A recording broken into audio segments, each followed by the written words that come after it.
Your enemies will not triumph over you. You are going to come out a victor.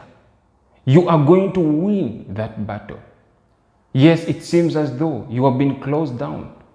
It seems as though they have put you down. It may even seem as though you are losing the battle. It could be a battle that is terrible. It could be a battle that is life-threatening.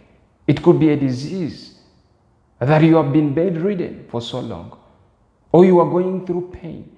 It could be death that has surrounded around you. It could even be an adversary who has declared war against you, but they will not triumph over you. At the end of the battle, you are going to come out as a champion, a recognized champion, a champion whom many will look at and they will know that you have fought a great battle.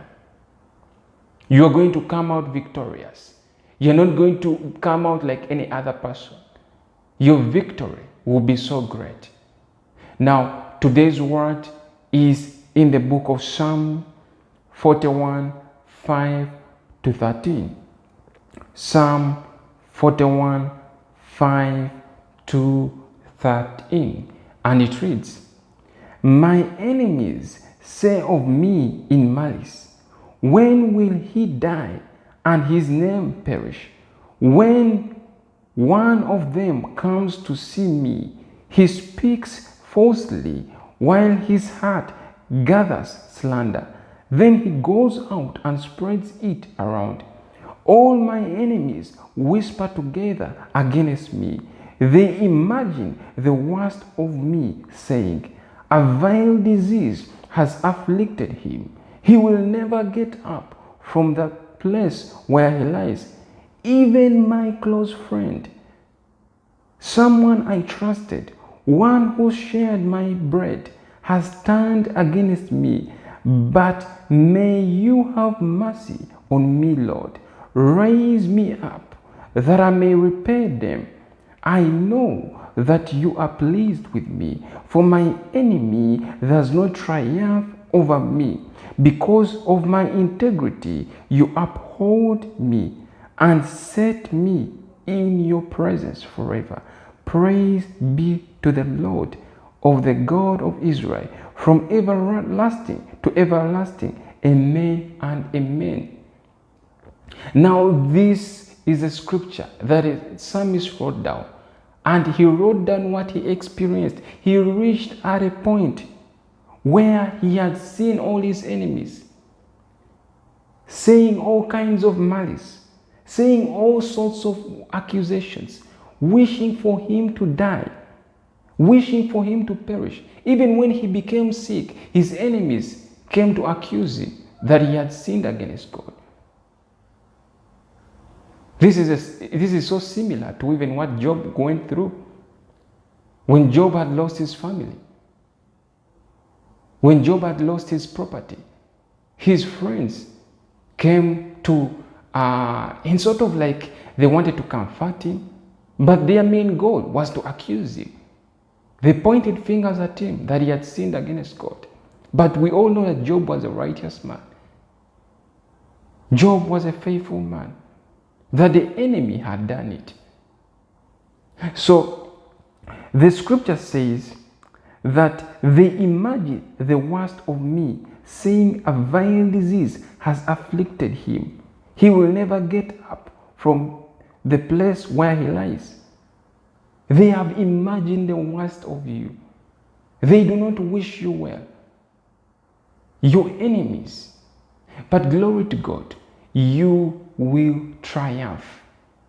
The scripture also says, even my close friend, someone I trusted, one who shared bread with me, has turned against me. Some of your close friends have turned against you. They have closed the door. They have shut the door for you. Even those that you helped, those that you assisted in their times of need, it seems that they no longer remember what you did for them. They have forgotten all the good things that you have done for them. Now at the time when you need them, They accuse you. They have despised you. They have rejected you. Some of you have been betrayed by close associates, by people that you trusted, by your relatives. Jesus was betrayed by his own disciple, somebody who he chose, somebody who he ate with him, who slept in the same household with him, betrayed him. My brothers and sisters, your betrayer is right next to you. Your betrayer or your next betrayer or somebody who has betrayed you is your close friend. Could be your close friend. Is somebody that's next to you. They are monitoring you. They are pretending as though they love you. In fact, they even speak good words about you. But deep in their hearts, they are plotting, they are planning, they are devising means to destroy your dear life.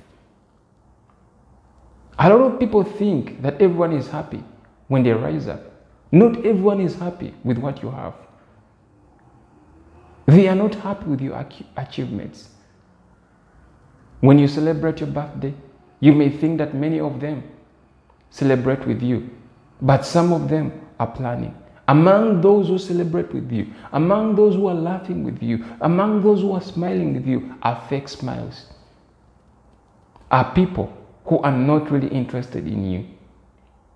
Some of them will come to ask you when you are doing bad or when you are not doing well.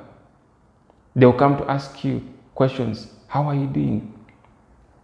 But their how are you doing question is to verify whether you are down. Some questions people ask you are to verify whether you are still alive. But glory to God that He has protected you, that He has kept you, that He has put a hedge of protection around you, that He has not allowed your enemies to overtake you. The scripture says in verse 11, I know that you are pleased with me, for my enemy does not triumph over me. This is so powerful. That God is pleased with you. That an indication that God is pleased with you is that your enemies do not triumph over you. Yes, they may try to do some small sort of disappointing you, putting traps, doing all sorts of things to see that you fall down. But the end of it, they do not triumph over you. They don't. None of them triumphs over you because you're already a victor. The battle is not yours. You've already won the battle. So victory is yours. Well, go ahead and share this message with somebody else. I'm really running out of time, but I've not run out of good news. Introduce somebody to this powerful message. Let them know that whatever they are going through, no matter the mess, God will turn that mess into a message. He's going to turn that test into a testimony. You are going to testify, brothers and sisters. It is not far. Your testimony is not far from you. Your victory is not far from you. So do not give up. Until next time, shalom.